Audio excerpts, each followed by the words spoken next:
Hey, what's going on, man? My name is One Dot. I'm from Memphis, Tennessee. I've been shooting since 2017, and this is Ask a Shooter.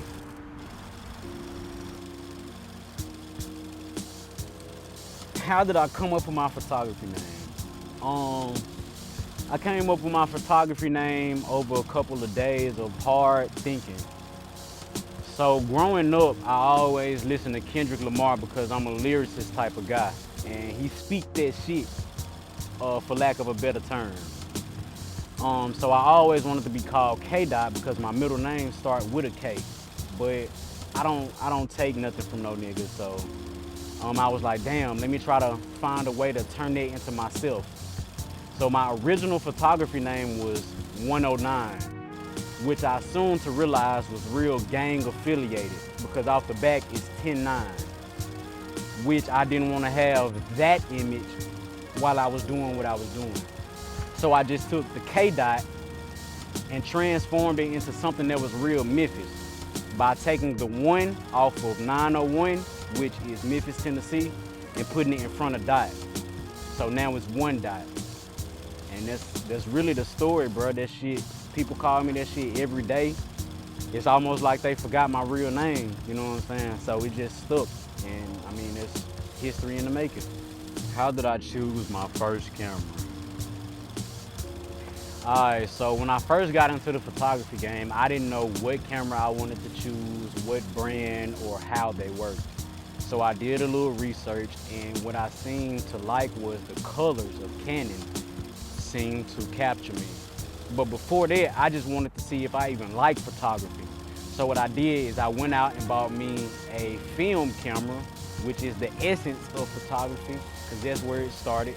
I bought me the Freedom Zoom 90, which is Minolta, you know, and to be honest, bro, this is my favorite camera even over my DSLR, just because of the precision, because of the feel that it gives you, the nostalgia that it gives you.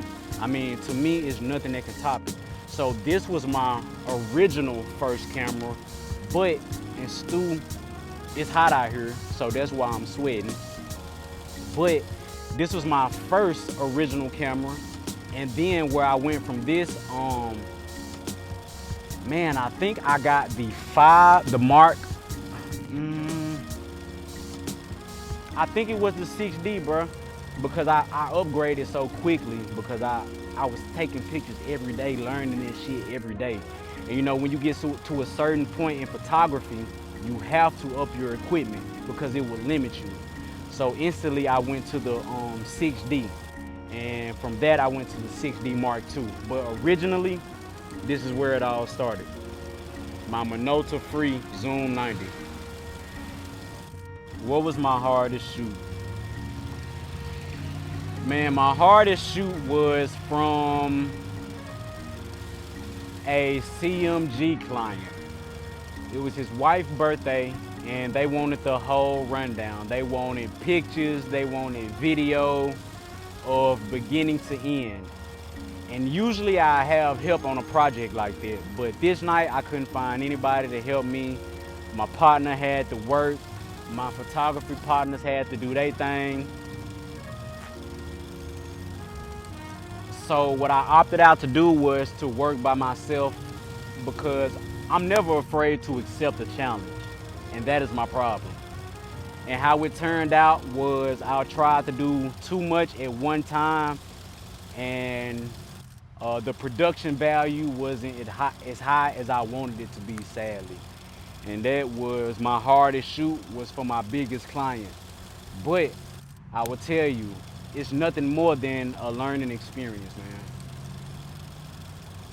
Okay, so the most embarrassing thing that I've done that's photography related, man, early in my photography career, I fucked around and got a photography studio, which was going to be used for video, you know, photography, and whatever we may have used it for, renting it out or whatever. And the reason that it was a embarrassing experience is because, man, I had to get rid of it. I couldn't obtain it longer than a year. you know, and that embarrassed me because I do nothing subpar.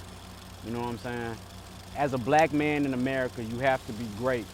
And I feel like for myself to get a studio and then fumble my bag like that, man, it's embarrassing. You know what I'm saying? But again, I say it's a learning experience, and all they did was make me work harder and make me realize that you can't trust anybody off the bat. You know what I'm saying? So yeah, that was a real learning experience and a real embarrassing experience for me.